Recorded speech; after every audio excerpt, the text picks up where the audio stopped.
Hello everyone. आज की इस क्लास में हम कॉम्प्लेक्स एनालिसिस का पार्ट 2 डिस्कस करेंगे, जो है हमारा polar form of complex number. Polar form of complex number को डिफाइन करने के लिए हम इसे कॉस और साइन में डिफाइन करते हैं। स्टार्ट करते हैं हम। पहले इसका ज्योमेट्रिकल रिप्रेजेंटेशन देते हैं पोलर फॉर्म का।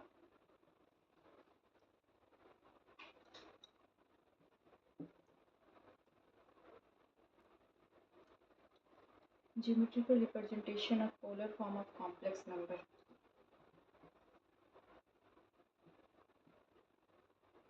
ये हमारा एक्स वाई प्लेन है।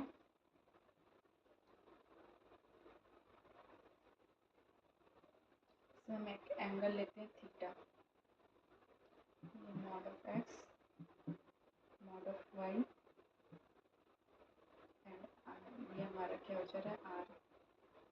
Mod of Z equal to root under x square plus y square, y square. Z के हमारे पास x plus iota y, and जो हमारा एक्स है वो हो जा रहा है r cos theta and y क्या हो जा रहा है r sine theta. Y equal to are sine theta. इसे हम रिप्रेजेंट कर सकते हैं Z equal to R cos theta plus alpha R sine theta. तो यहाँ से हम आर कॉमन ले लेते हैं, तो हमारे पास क्या हो जाता है r cos theta plus iota sine theta,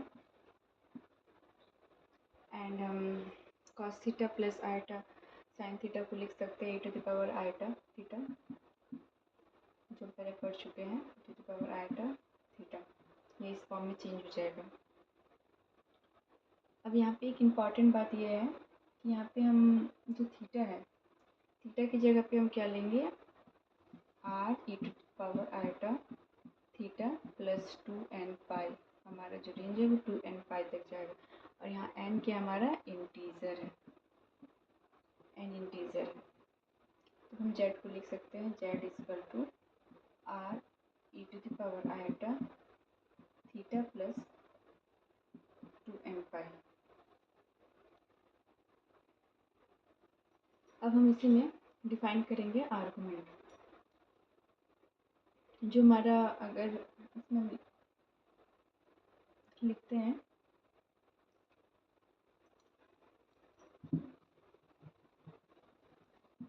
इसी में हम आगे बढ़ेंगे, कंटिन्यू करते हैं। आर्गुमेंट ऑफ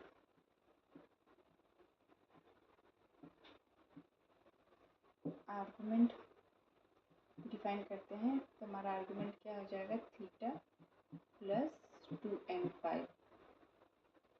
और हम जानते हैं कि हमारा n क्या है, एक इंटीजर है, n इंटीजर से बिलोंग करेगा, यानी जो भी हमारा वैल्यू होगा वो होल नंबर में होगा, 1 2 3 4 ऐसे जाके कंटिन्यू जाएगा। और ये क्या है इनफाइनाइट सेट है, इनफाइनाइट सेट। ना अब लिखते हैं if theta equal to theta belongs to argument of Z. अगर थीटा आर्गुमेंट ऑफ जेड से बिलोंग करेगा then theta is said to be, तो थीटा को क्या बोलेंगे, then theta is said to be argument of Z.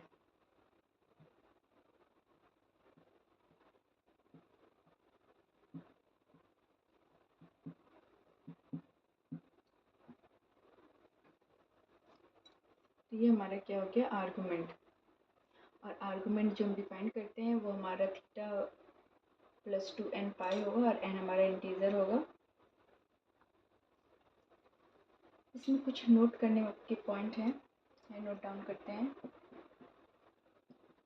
First जो हमारा नोट है वो है कि अगर हमारा फंक्शन डिफाइन है f mapping c star, c that means complex c star to c, and c star का मीनिंग हम जानते हैं कि इसमें से हमारा 0 माइनस हो जाता है,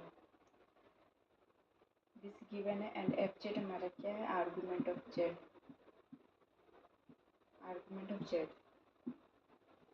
तो तो हम इसमें क्या कह सकते हैं, देन एफ जेड हमारा क्या हो जाएगा, एक इनफाइनाइट वैल्यूड फंक्शन हो जाएगा।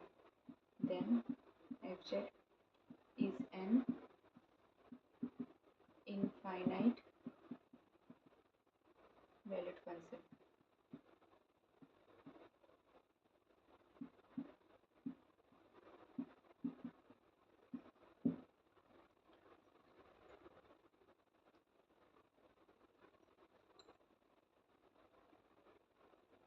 अब हम इसे सिंगल वैल्यूड फंक्शन कब कहेंगे उसे देखते हैं।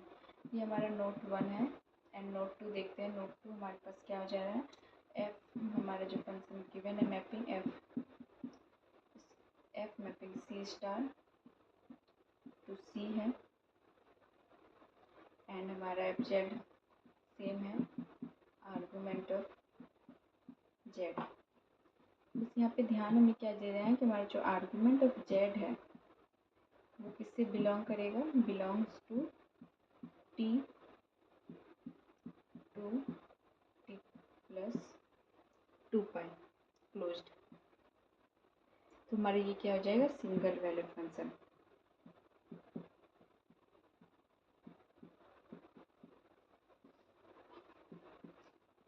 Valued function. Now principal valued function देखते हैं जो हमारा सिलेबस में गिवन है।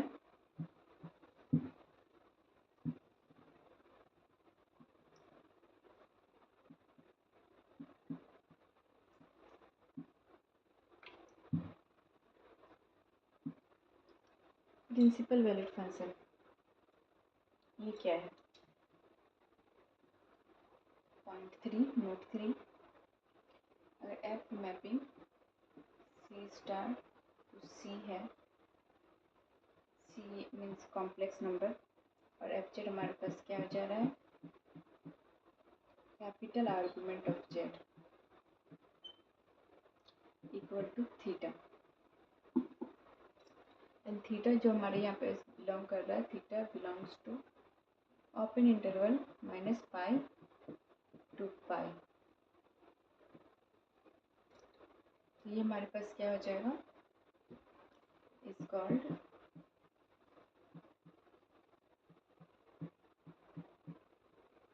Principal argument.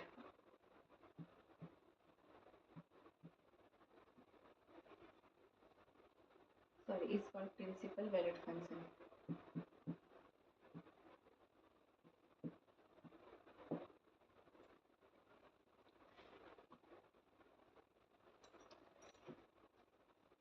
ये हमारे पास 3 नोट है, सिंगल वैल्यूड फंक्शन, एक इनफाइनाइट वैल्यूड फंक्शन एंड तीसरा क्या हो जा रहा है, प्रिंसिपल वैल्यूड फंक्शन। अब हम देखते हैं कि स्मॉल आर्गूमेंट ऑफ जेड क्या होता है। Small argument of Z is equal to capital argument of Z plus 2 and pi. And हम यहाँ पे जो हमारा कैपिटल आर्गूमेंट ऑफ जेड है इसे हम जानते ही हैं, मैंने कुछ देर पहले आपको बताया कि कैपिटल आर्गूमेंट ऑफ जेड क्या होता है। Capital argument of Z equal to theta and theta हमारे क्या वेरीज करता है, theta belongs to -pi to pi open to close. तो ये हमने पोलर फॉर्म देखा, polar form of complex number. अब हम इससे रिलेटेड कुछ क्वेश्चंस करते हैं।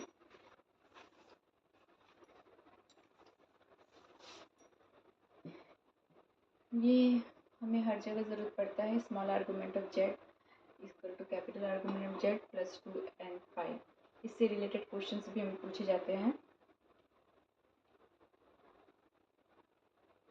कैपिटल आर्गूमेंट ऑफ जेड हमारा जो वेरी करता है वो -पाई टू पाई रहता है ओपन टू क्लोज। ना अब हम प्रिंसिपल आर्गूमेंट कैसे फाइंड करेंगे इसे चेक करते हैं। How to find principal argument.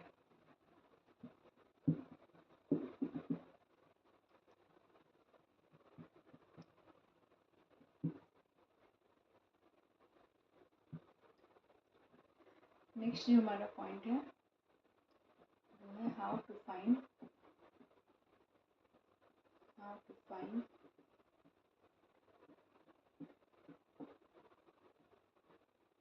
Principal argument.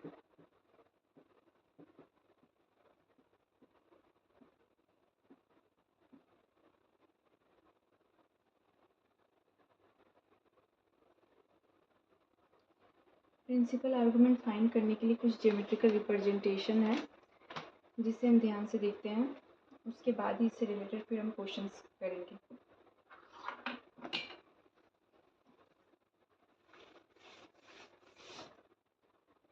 तो इसमें हम सबसे पहले एक डायग्राम ड्रॉ कर लेते हैं, ज्योमेट्रिकल रिप्रेजेंटेशन जो हमारा कॉम्प्लेक्स में है। ये है, ये हमारे पास है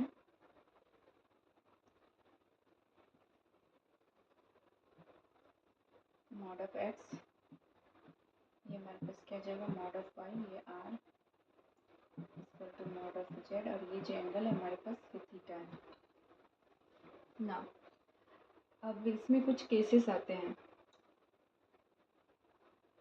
इन सारे केस को डिस्कस करते हैं। केस 1,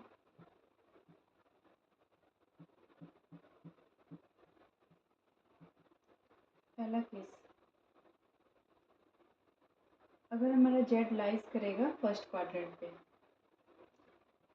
जेड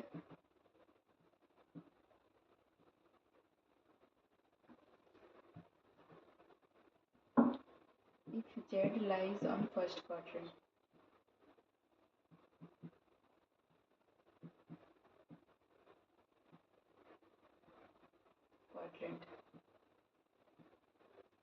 अगर z फर्स्ट क्वाड्रेंट पे लाइज करेगा तो हमारा आर्गुमेंट ऑफ z क्या हो जाएगा, argument of capital argument of z equal to theta, and theta हमारा क्या है, क्या हो जाएगा tan inverse mod of y by mod of x, यानी हमारा जो ये थीटा है वो क्या हो जाएगा mod of tan inverse mod of y by mod of x हो जाएगा।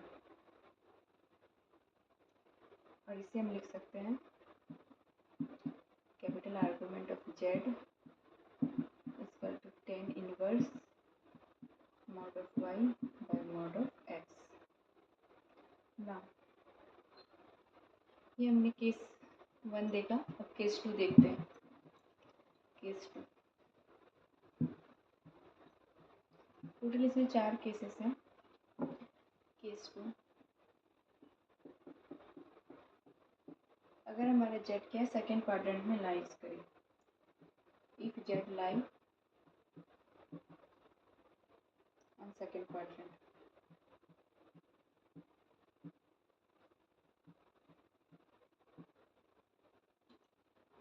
ये ड्रॉ कर लेते हैं हम।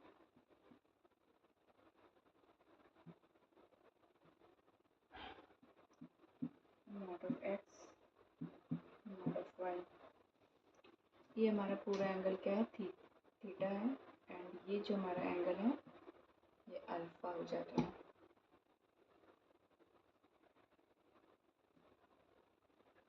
और ये हमारे पास आर है, R equal to mod of Z ना। अब हम आर्गुमेंट फाइंड करते हैं, कैपिटल आर्गुमेंट।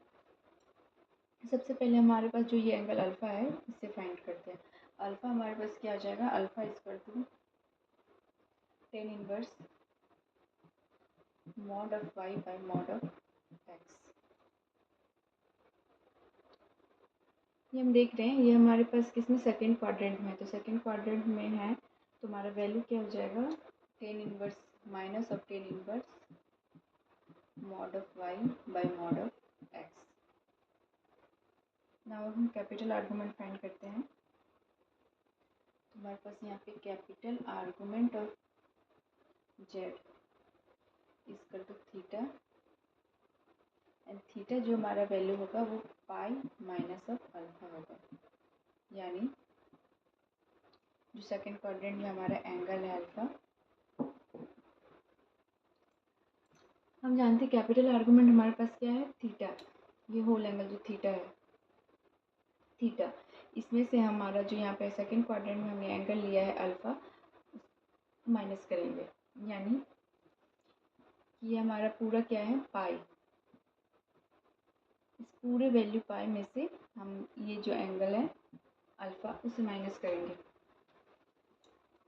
तो ये हमारे पास हो जाएगा पाई माइनस ऑफ अल्फ़ा हमारे पास यहाँ हम फाइंड कर चुके हैं, minus of tan inverse mod of Y by mod of X.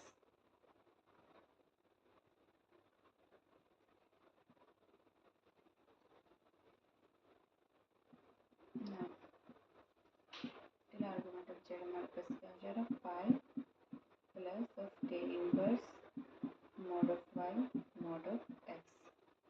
ये हमारा केस 2 हो गया।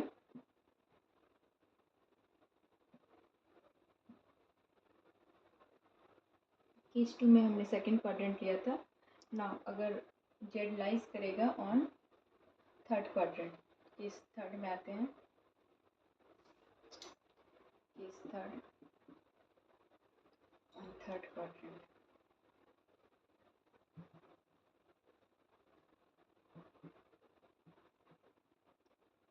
थर्ड क्वाड्रेंट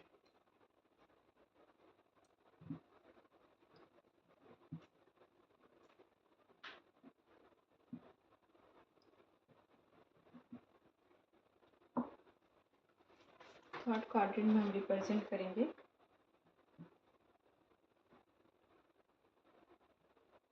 थर्ड क्वाड्रेंट में हमारे पास एक्स वाई दोनों ही नेगेटिव होते हैं। Mod of x mod of Y R is equal to mod of Z. ये एंगल हमारा अल्फा हो जा रहा है एंड ये होल एंगल हमारे पास क्या आ जा रहा है, थीटा। थीटा ना argument of Z equal to minus pi minus alpha. ये हमारे पास हो जाएगा minus pi plus of alpha and ये हमारे पास हो गया pi plus tan inverse mod of Y by mod of x. Mod of x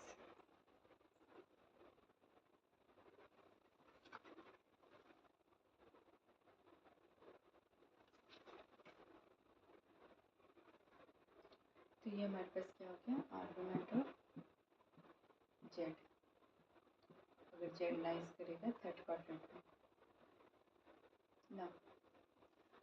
case 4 देखते हैं, if Z lies on fourth quadrant.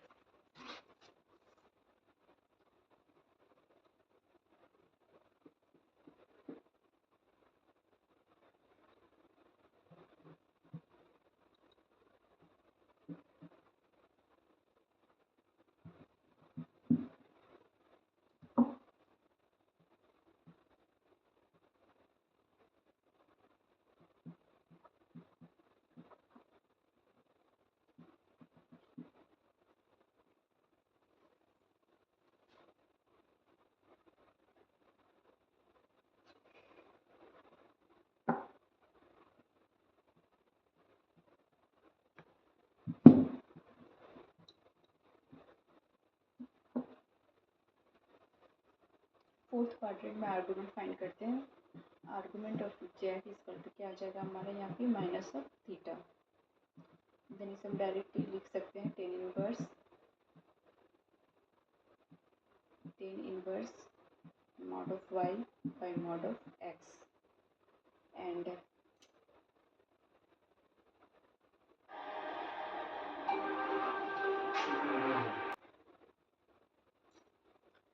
तो ये हमारा हो जाएगा argument of Z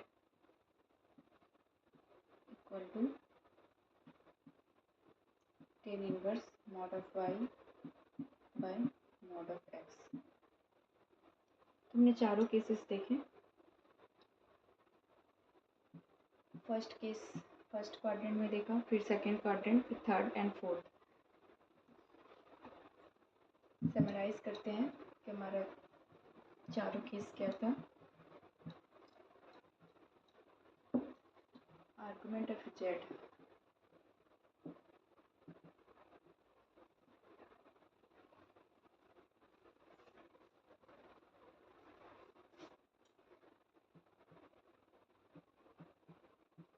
equal to tan inverse mod of Y by mod of X. ये हमारा case 1 है, if x greater than 0 and y greater than 0। दूसरा देखते हैं। दूसरे में जब सेकंड क्वाड्रेंट में लाई करें तो हमारा आर्गूमेंट ऑफ z हो जाता है pi plus tan inverse mod of y by mod of x if x less than 0 and y greater than 0। if x less than 0 and y greater than 0, यानी x का value हमारा 0 से कम होगा and y का value 0 से अधिक होगा। Third quadrant में हमारा क्या हो जाएगा, minus of pi plus tan inverse mod tan inverse Y by x.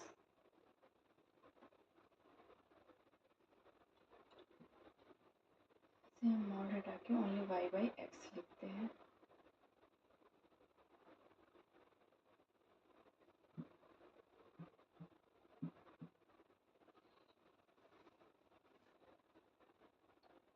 और इसमें हमारा जो x एंड y वेरी करता है थर्ड क्वाड्रेंट में, वो हमारा x भी लेस देन 0 है एंड y भी लेस देन 0, यानी दोनों ही नेगेटिव है हमारे पास।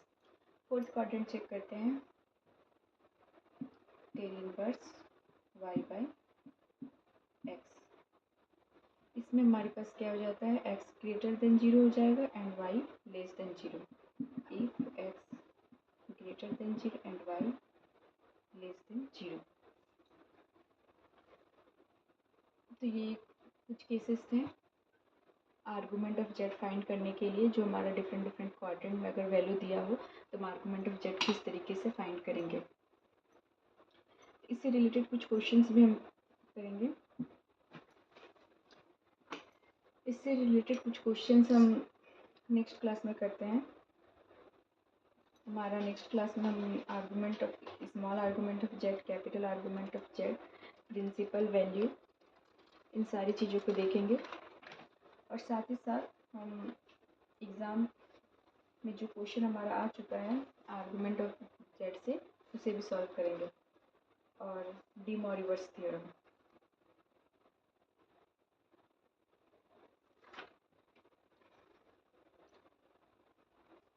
आज का ये वीडियो अगर आप सभी को पसंद आया हो तो मेरे चैनल को लाइक कीजिए, शेयर कीजिए एंड सब्सक्राइब कीजिए।